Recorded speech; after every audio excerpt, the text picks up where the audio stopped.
আসসালামু আলাইকুম। বহুত হলো কামড়া কামড়ি, এখন বিশ্বকাপ ফাইনাল চলে এসেছে। বিশ্বকাপ ফাইনালটা দেখার লাগে বাড়িয়েছি। বললাম বাড়ির পাশে বর্ণালীত আরামে দেখি, কিন্তু না, তার ডিমান্ড হলো সে আবার দেখবে রাজশাহী ইউনিভার্সিটিতে বড় বড় প্যানেল। তো ভালো কথা, রাজশাহী ইউনিভার্সিটির যেতে হবে। তো রাজশাহী ইউনিভার্সিটির লাগে গাড়ি বের করব, গাড়িতে তেল নাই, গাড়ি ধোয়া নাই, কত সমস্যা। তো তেলটা তুলে নিয়ে এখন ভার্সিটির গেট দিয়ে এখন ভার্সিটির ঢুকতে যাব। ভার্সিটির ছেলে পেলের এখন আবার কলা করা শুরু করে দিল যে না, তোমাদেরকে ঢুকতে দিব না, আমাদের বান্ধবী, আমাদের বোন, আমাদের গার্লফ্রেন্ডকে নিয়ে আমরা একা একা দেখবো, তোমাদেরকে নিব না।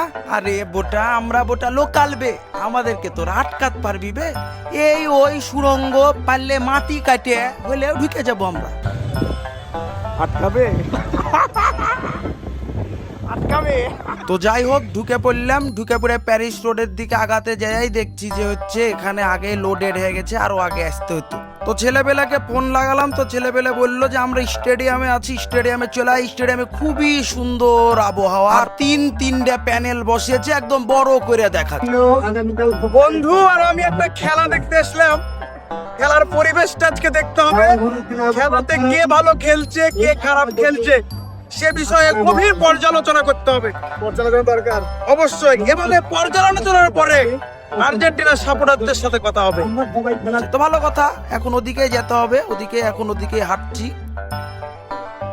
এখানে একটু আলো থাকার কারণে কালো চামড়া একটু ফর্সা দেখিয়ে দিলাম মানুষকে, ফ্লেক্স দিয়ে দিলাম। এখন এখানে এসে পরিবেশটা দেখছি, আসলে পরিবেশটা ভালো লাগছে। বড় জায়গা, এখানে আপুরা সুন্দর নিজের টাকা খরচ করে পরিবেশটাকে একদম উৎসব মুখর করে তুলেছে। এই যে দেখতে পাচ্ছি ভাইরাও একদম গালে একবার স্পেনের একদম পতাকা লাগিয়ে, গায়ে ব্রাজিলের জার্সি পরে, আর্জেন্টিনার জার্সি পরে একদম অতি উন্মাদনায় একদম মেতে আছেন। ভালো লাগছে পরিবেশ। কিন্তু সমস্যাটা হলো খেলা দেখার সময় আর সামনে কেউ আর বসে না। ও ভাই একটু বস ভাই, ও ভাই একটু বস ভাই বলতে বলতে গলা ফাটে গেছে। আমি আমার জীবনের সর্বোচ্চ চেষ্টা করার পরে আমি ওখান থেকে হাইড্রেশন ব্রেকে কাটলিং মেরে চলে এসেছি প্যারিসে এসে একটা জায়গা ম্যানেজ করে বসেছি। সেখানেও এসে দেখছি যে এসে কোলে চলে এসেছি।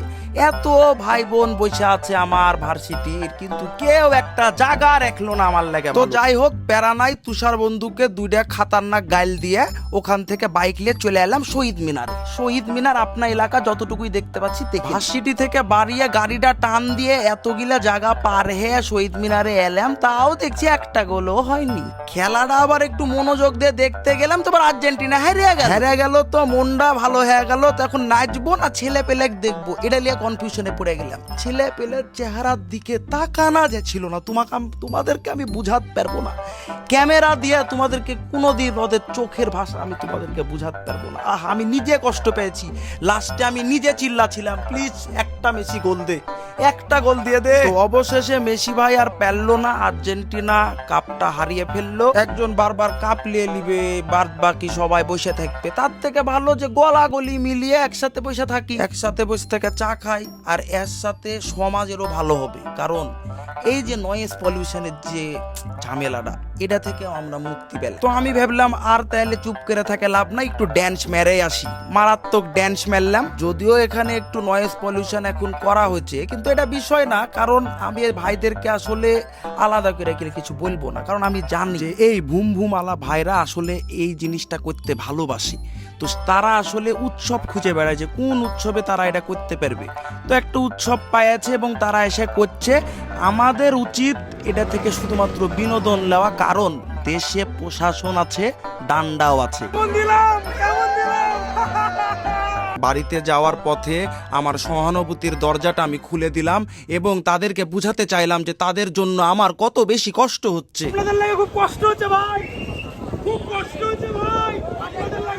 আপনাদের লাগে খুব কষ্ট হচ্ছে ভাই, খুব কষ্ট পাচ্ছি ভাই। আমি আপনাদের লাগে ভাই, আপনাদের লাগে খুব কষ্ট পাচ্ছি ভাই, খুব কষ্ট পাচ্ছি ভাই, কষ্ট পাচ্ছি, খুব কষ্ট পাচ্ছি। তো যাই হোক, দিন শেষে এত আনন্দ, উন্মাদনা, তর্ক বিতর্ক এসবেরই জানান দেয় যে আমরা সবাই কতটা একতাবদ্ধ। খেলার মতো শেষ হয়ে যাবে, কিন্তু আমরা ভাই ব্রাদাররা আগের মতো একতাবদ্ধ থেকে যাবো। আজকের মতো আসসালামু আলাইকুম। আর আর্জেন্টাইন সাপোর্টাররা, আই এম রিয়েলি সরি। এত সময় কেটে গেল, তারপরে একটা গোলও দিতে পারলো না।